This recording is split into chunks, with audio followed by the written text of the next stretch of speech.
Czy ja wam opowiadałem, jakie są wierzenia w Sierra Leone? Chyba raczej nie, bo zapomniałem o tym, żeby powiedzieć. Zabobony, zabobony.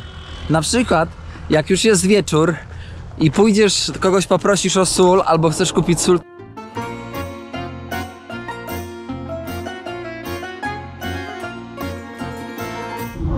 Witam Państwa bardzo serdecznie na kanale Jak to Daleko. Kierownik Tomasz z tej strony.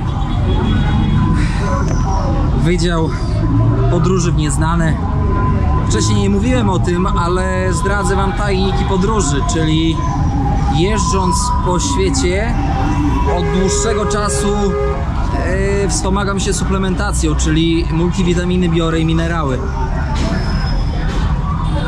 Dlaczego? Ponieważ tutaj jedzenie nie jest tak powiedziałbym, w podróży nie jesteś w stanie jeść tak dobrze, na ile potrzebuje twój organizm.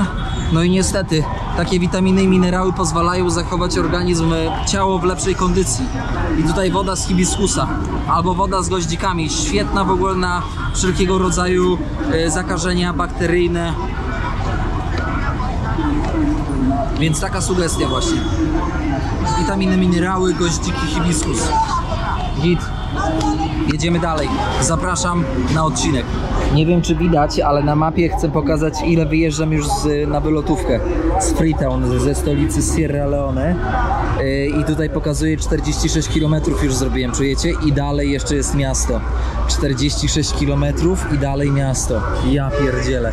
Chłopaki sobie pracują. Każdy pracuje na swój sposób. Ja stoję, łapię stopa.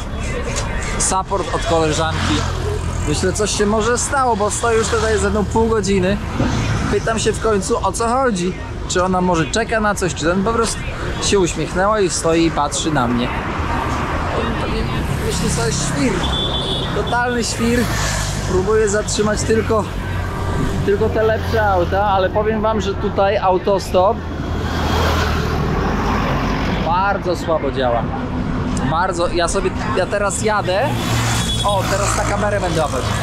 Teraz jadę i zdaję sobie sprawę z tego, że zapłacę gościowi, ale chodzi tylko o to, żeby nie zdarli ze mnie tyle hajsu, ile nie powinni. O, tak bym to określił. Tak sobie tutaj działamy. Cały czas ktoś chodzi z tą gadajką. Jezu, te gadajki to jest przekleństwo chińskie. Tanie i marketingowo bardzo skuteczne, ale jak jest na każdym rogu po kilka, no to wiesz, to lipa, nie, tego nie bierzemy. Tego też nie, ten też nie. Zawsze trzeba łapać takie troszkę lepsze auto, bo wtedy na 100%, znaczy na 100 nie ma nigdy, ale większe prawdopodobieństwo, że ktoś mówi po angielsku i cię nie orży, nie powinien przynajmniej, chociaż nie ma zasady.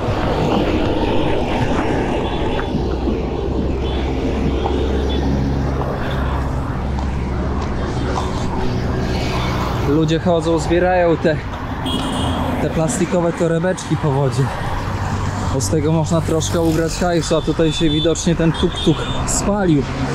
O kurde, wykradli wszystko, co się dało i poszło dalej w obieg. Przyznam szczerze, że już mam dość miasta. Dość. To jest dość ciekawe tutaj w Sierra Leone, zwłaszcza w miasteczkach i miastach dużych, takich jak stolica na przykład, że budują takie wielkie domy. To są tak zwane domy, ja bym to nazwał domy inwestycyjne. Zobaczcie, każde mieszkanie z każdej strony ma swoje wejście. Po to, żeby można było takie podzielić to na maksymalną ilość pomieszczeń i później wynająć to maksymalnej ilości ludzi.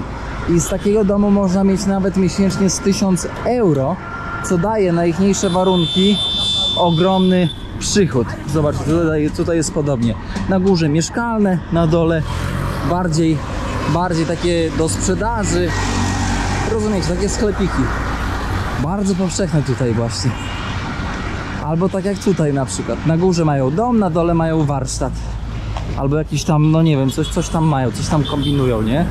Słuchajcie, poznałem takiego ziomka, zapytałem, ile ma kosztować transport. Ten powiedział, że 20, wcześniej mi modowali 80. Widzicie, 400% więcej mówią gnojki.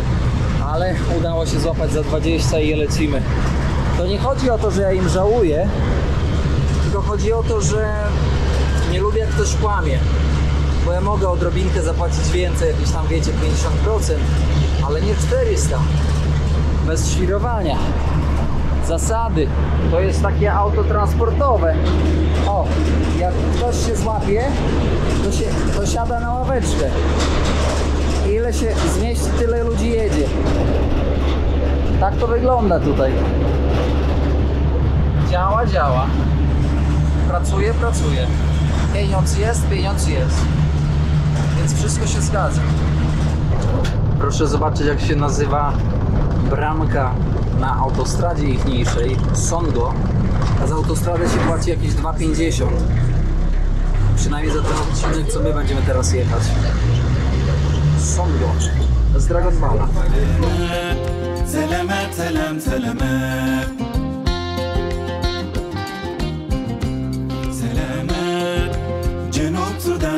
Słuchajcie, tutaj z Wiktorem jedziemy i Wiktor płaci tutaj kolejny raz dla kogoś. Tutaj na tym, płaci na kolejna bramka policyjna. Pytam się, czy to korupcja. On mówi, że w pełni korupcja, Tomek, bo tutaj ma wszystkie papiery, ubezpieczenia i wszystko. A drugi raz musiał policjantom posmarować, że go przepuścili. Mówi, że inaczej nie przejechałby. Nie ma opcji. Straszne. Co prawda zapłacił 5 zł, ale 5 zł to sporo, no. A lot of corruption. Of course. Sierra Leone. Aj, aj, aj, aj, aj.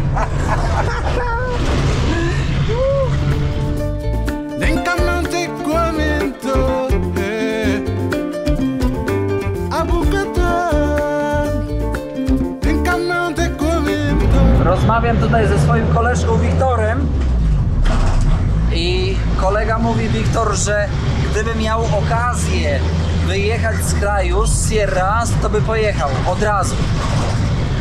If you have chance to go to the Europe, you will go?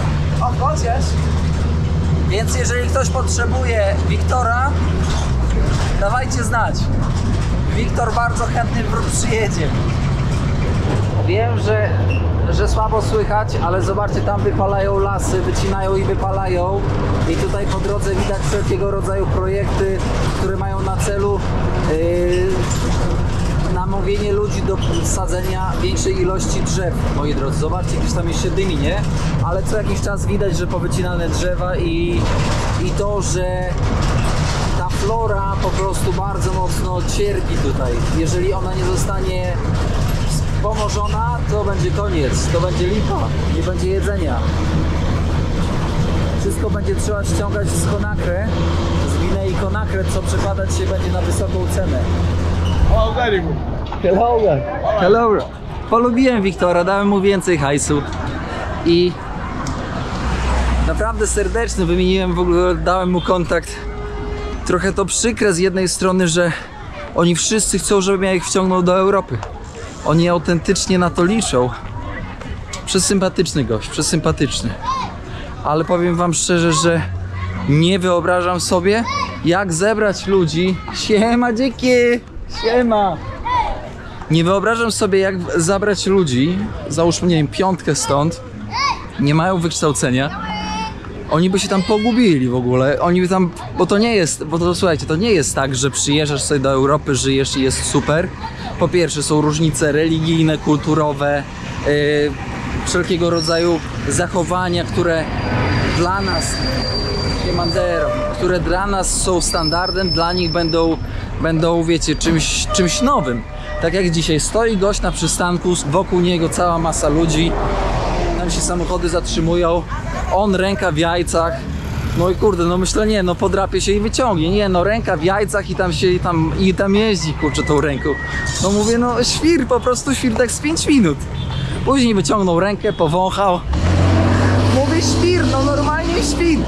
No przecież to jakby ktoś zobaczył, nie wiem, gdzieś w Paryżu czy w Warszawie, no to powiedziałby, no sfiksowany. Tutaj mecze Tito.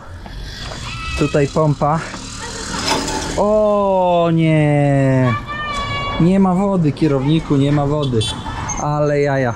Może dziewczyny otworzą. No nie no. Żeby woda była limitowana. Pewnie zaraz będą chcieli hajs. No niestety. Z Kenii, Nairobi. Ale przyjemnie się ochłodziłem. Dziewczyny ogarnęły pompę. Hajsu nie chciały. O kurde, ale że pompa jest zamknięta na kłódkę, to jest dość ciekawe, prawda? Tak jakby ktoś tutaj miał tą pompę, tą wodę tak jakby zabrać. Ciekawe, o co chodzi. Może dlatego, żeby ludzie z drogi nie przyjeżdżali i nie pompowali, bo kiedyś tak pewnie robili, to zamknęli kłódką. No ciekawe, ciekawe. Ale powiem wam, że od razu lepiej. Tam jakiś sklepik. Siema, siema. Tam dziewczyny jakieś. To są klimaty, to jest poznawanie kraju, moi drodzy. Droga, wioski, ludzie, serdeczni bardzo. Mniej tych ludzi, a nie nawalone w tej stolicy, jak nie wiadomo. Jak płatków na mleku na śniadanie. Tyle nawalone. Coś byśmy złapali takiego przyjemnego, z klimatyzacją. Angielski, perfekt. Wykształcony ktoś, z kim będzie można pogadać. Może na herbatę skoczymy, pogadamy sobie. Dobra, to załatwcie kogoś takiego i będzie gicior. Me. Koleżanka z gimnazjum. Czekajcie, bo tutaj widzę, że tutaj trzypasmówka jest, że idę poboczem i trzypasmówka. Czy ja wam opowiadałem, jakie są wierzenia w Sierra Leone? Chyba raczej nie, bo zapomniałem o tym, żeby powiedzieć. W sensie wierzenia. Zabobony. Na przykład, jak już jest wieczór i pójdziesz, kogoś poprosisz o sól, albo chcesz kupić sól, to nikt ci tej soli nie sprzeda. Albo na przykład, jak jest wieczór, to nie można wypowiadać słowa, które nazywa się węża po zmroku. Bo jeżeli będziesz używać słowa wąż, to ogólnie przyśni ci się wąż i będziesz mieć koszmary. I autentycznie dzieci tak straszą tutaj. Ale z tą solą to też jest dość ciekawe, bo jak pójdziesz i będziesz prosić kogoś sól, albo jeszcze węgiel kamienny, nie kamienny, tylko węgiel drzewny do gotowania po zmroku, to też ci nikt nie sprzeda. No bo to będzie źle wróżyło. Wiecie, coś wtedy się złego stanie. To nikt nie sprzeda. No tutaj jest masa zabobonów, moi drodzy. Masa zabobonów, które gdzieś tam się wywodzą. Skąd one mogą się wywodzić? Nie wiem. Ktoś kiedyś powiedział, ktoś inny powtarza. I tak to idzie. Ojej, ten świat jest taki ciekawy, zaskakujący, dziwny. Ale nie ma co, wiecie, to też nie ma co mówić, że o, tutaj już w Sierra Leone takie zabobony. Przecież nie trzeba daleko szukać, w Polsce też jest cała masa zabobonów. Na przykład na blogu. Jedziemy w taką stronę. Na przykład na blogu na Jak to daleko. Tam pisałem o zabobonach na Podlasiu. Możecie sobie wejść i poczytać, to dość taki ciekawy temat. Albo na przykład o zabobonach dotyczących śmierci na Podlasiu, nie? To też jest dość ciekawe. Ciekaw jestem, czy powtórzą się te zabobony u was. Mówiłem o wypalaniu? Mówiłem. Proszę, tak to w praktyce wygląda. Pierwszy etap wypalania, drugi etap to ścinanie palm, a później palenie tych palm. No te palmy to się długo palą, powiem wam.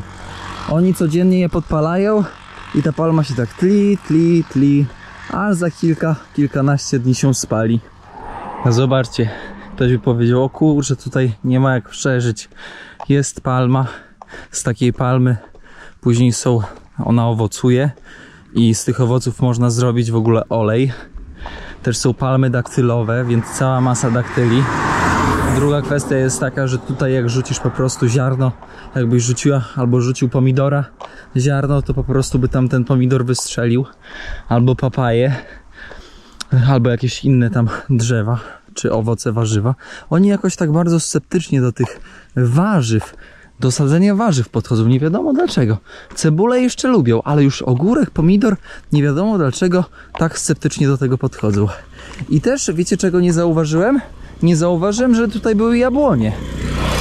Chociaż potencjał na jabłonie jest bardzo duży. Jabłka jedzą. Jabłka są bardzo drogie. Bo wczoraj właśnie pytałem gościa i on do mnie mówi, że u nich jabłko to kosztuje jedno 2,50. Ja mówię, że 2,50 to jest bardzo dużo za jabłko. Że u nas w Europie bywają w sezonie, to jesteśmy za 2,50 w stanie kupić kilogram jabłek. On mówi, o kurczę, o nieźle. Ja mówię, przecież u was jabłoń też wyrośnie. Jak papaja rośnie, to co, jabłoń nie wyrośnie? No weźcie, no nie przesadzajcie. Chodzi tutaj bardziej o przekonania i nawyki. Bo powiem wam, że najgorzej w krajach rozwijających się jest przełamać właśnie taki stereotyp czegoś. Że na przykład, nie wiem, no matka, babka i prababka sadziły papaję, więc oni już tu będą sadzić papaję i bo papaja tylko rośnie, bo papaja jest sprawdzona. Ciężko jest im przebić właśnie tą barierę czegoś nowego.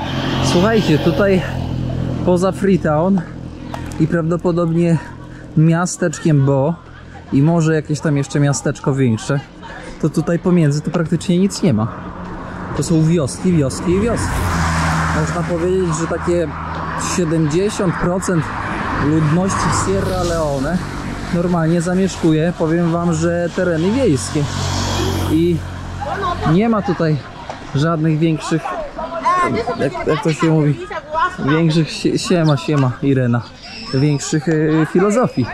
Ranko się suszy, a chłopaki zawsze oponę taką starą, styraną popychają. Czasami wkładają właśnie butelkę, żeby tam trochę trzeszczała. No i żyćku się kręci. Jedziemy, zobaczcie, tak? To są ciężarówki wojskowe. I ciężarówki wojskowe pakują ludzi i jadą.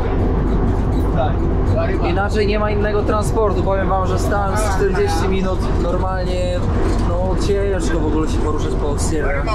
Bardzo ciężko. Tutaj teraz jedziemy takim zorganizowanym transportem. Wesoła wycieczka. Koleżka bardzo miły, chociaż chciał też naciągnąć. Powiedziałem 7 dych, nie więcej. I lecimy dalej. Lecimy z towarzystwem.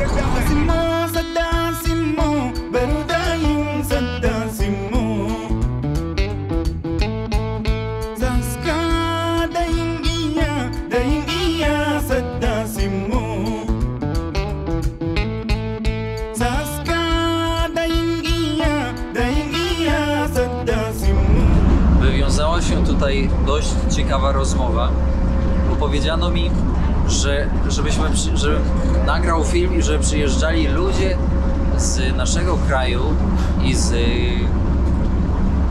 obok nas, sąsiednich, że przyjeżdżali tutaj inwestować, zostawiać pieniądze.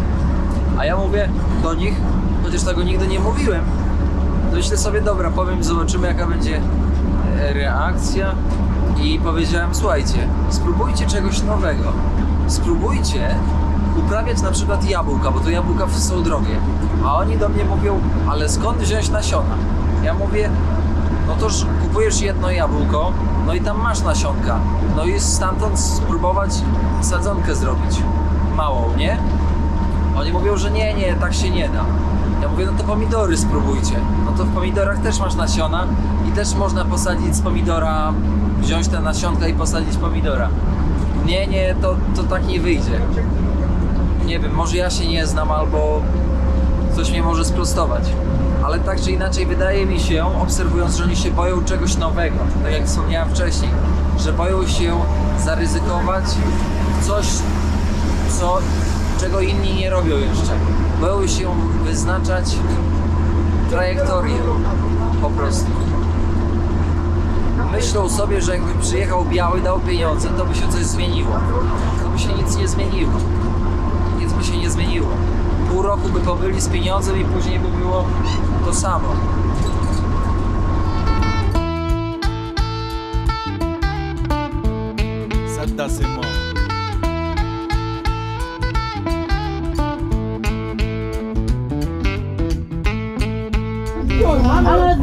No, thank you. Mango się zatrzymaliśmy kupić. Zobaczcie ile mango. Ile mango. Ale dużo, nie? Kurczę. Czekaj, trzeba wyjść. Patrzcie ile mango. Same dojrzałe, tutaj zielone. Ja to nie kupuję, bo nie mam gdzie umyć. No, thank you. bo nie ma gdzie umyć, a koleżka tam też bierze jakiś taki duży ten. Zobacz. No, thank you. No kurde, takie tanie 2,50 za całą tacę. Słuchajcie, powiem wam, że jestem wręcz przerażony troszkę tym, co ja tutaj widzę. Bo tutaj jest tak duże rozwarstwienie, jeżeli chodzi o zamożność. Albo jest bieda. Oni sprzedają po 2,50 taką tacę mango po za 2,50. Albo jest bieda, albo jest bogactwo. A przecież tutaj jest cała masa diamentów, złota, boksytu i jeszcze innych tych. No. Przyjeżdżamy kolejne miasteczko troszkę większe niż dotychczas. Oczywiście to jest taka mieścinka bardzo malutka, bym powiedziałbym bardziej wieś troszkę niż normalnie. I przy każdym przystanku pokazuje ekipa sprzedająca. Ja już po prostu jakbym wszędzie kupował za każdym razem cokolwiek, to ja bym normalnie musiał mieć 30-litrowy kolejny plecak do tego, żeby to wszystko pakować, moi drodzy. Korupcja, jeszcze raz korupcja, niby walczą tutaj, ale tak na dobrą sprawę tylko takie na granicy informacje. No niestety, a tutaj pani ma ciekawe pierścionki, jeden jest prawdopodobnie z 18-karatowego złota, drugi jest z miedzi i z aluminium, tudzież ze srebra. Chyba bardziej z aluminium. Albo ten też jest z miedzi. No nie wiadomo jak to. Ciężko określić, no trzeba by było bardziej to, żeby się przyjrzeć. مرقتنا ديك فيلم غيري ضحكتنا فوق الجميرة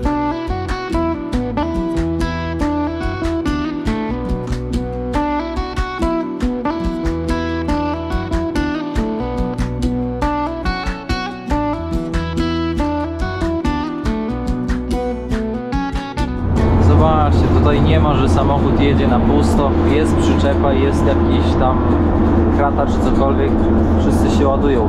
Najbardziej dzisiaj rozwalił mnie gość, który, wyobraźcie sobie, że jechał słuchajcie, na przodzie, na przedniej masce, na masce auta z przodu i się za lusterko trzymał. W szoku byłem. Ale tak też można. Kurde, jaka rzeka. Ale za Chiny ludowe bym się nie wykąpał. شهماي ونار بس وكلام زول كده وابا سمو امبارح القريب ده. Widzieliście, był koleżka na hulajnodze przez Afrykę. Tym, co nie wiedzą, to polecam obejrzeć serię hulajnową i autostopem z północy na południe Afryki, moi drodzy. To był jeden z projektów, które kierownik wykonał w przeszłości i oczywiście jest to nagrane w playliście na kanale. Moi drodzy, dojeżdżamy do miejscowości bo chcemy tutaj być, więc będziemy eksplorować miejscowość Bo. Jako ciekawostkę dodałem, że tutaj mam ziomeczka, więc jest gdzie się kimnąć. Mam nadzieję, że ziomeczek mnie nie zrobi w kuku i że będzie w mieście, bo to wiecie jak tutaj jest. W Afryce nie ma nic na 100%. Jeżeli myślisz, że w Afryce coś jest na 100%, to się grubo mylisz. I tak, jest ludu jak nie wiadomo co, jak na osiedlu, ty. Alba, sana, last station. Hey, last station. No.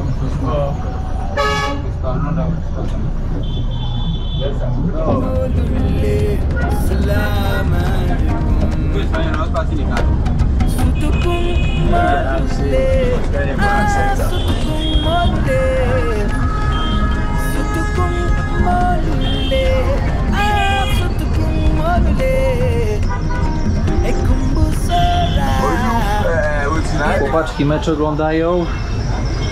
Taka to rozrywka. Tu koleżka ducha oddaje na barierce. Wiecie jak jest. Coś tu tam łyknął za nie teges. Może coś tam weszło za mocno. Utarg dzisiaj całkiem dobry. Trzeba przyznać, że z 180 km chłopaki, bo chłopaki robią tak.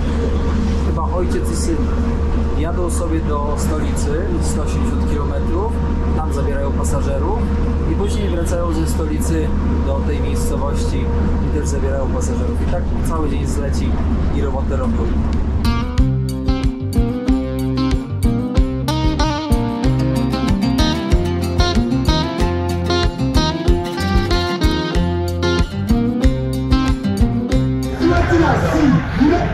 Badajcie, jak zapakowali renówę. O kurde. Mówię wam, tam na tej renówce, no to ten dach to się zawali. A tam jest autobus, jakaś linia autobusowa jeździ, ale tego nie ogarnąłem, jak to działa mniej więcej. Czekam na swojego koleżkę, który nie potrafi się obsługiwać Google Mapsem. To jest problem. No i powiem wam, że już z 5-6 osób podeszło do mnie prosić o jedzenie. W sensie pieniądze na jedzenie. Ojejku, tutaj jest po prostu cały czas non stop, dziennie to aż mnie przerasta już. Ile można, no? Jak ja bym każdemu zaczął pomagać, to jest tragedia. Z reguły pomagam tylko osobom niewidomym. Jak widzę, że jest na przykład jakiś dziadek z wnukiem czy coś, że jest niewidomy, to pomagam. Taką mam zasadę. Mój koleżka Agustin, I make some video. Okay.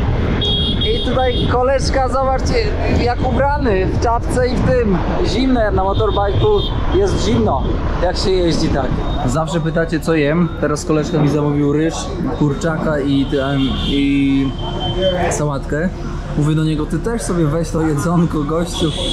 Wiesz, zapłacę, nie?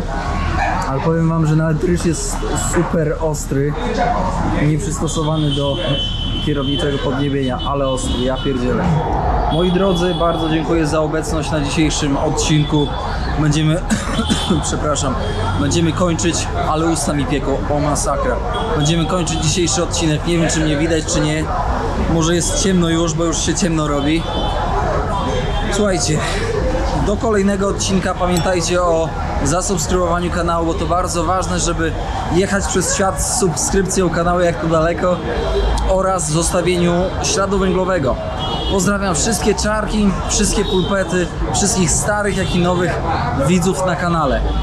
Czołem moi drodzy, serdeczne pozdrowienia od kierownika Sierra Leone ze wschodniej części kraju, przebogatej w diamenty.